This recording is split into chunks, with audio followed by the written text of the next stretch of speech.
Il y en a des autres qui font ça sur... il y a par exemple dada.kaleido. Je ne suis pas sûr d'avoir... non, c'est pas... c'est breakpoint. Je ne suis pas sûr d'avoir... Ouais, il y a quelque chose. Et Dada Kaleido, c'est un peu différent, mais par le fait que l'idée est qu'on a un kaléidoscope derrière, qui peut tourner, et on a des points de test. Et dès qu'un élément du kaléidoscope passe sur un point de test, vous avez une info.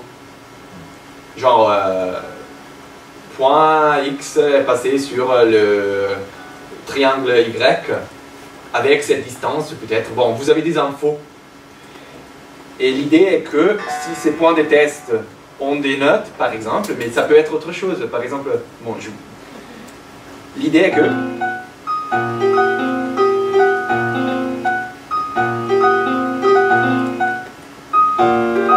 le choix d'harmonie est horrible, mais c'était juste un exemple.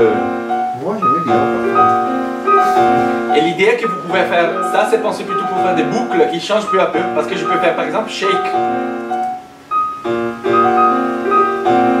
Et quand je fais shake, si je regarde, ça c'est la chambre, il se change un peu de position, vous voyez? Bon, bref. Et vous pouvez avoir des kaléidoscopes qui sont plutôt de types différents, ok? Et vous pouvez faire...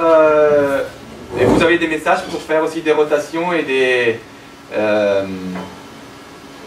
faire des rotations à des spécifiques éléments, à tout. Rotation par rapport au barycentre, ou rotation par rapport à un point spécifique, ou scale par rapport à... disons, vous avez des messages en général, une petite API pour faire de la traitement géométrique de base sur ces objets. Ou bien vous avez le shake, qui est encore un message avec des limites, random, etc.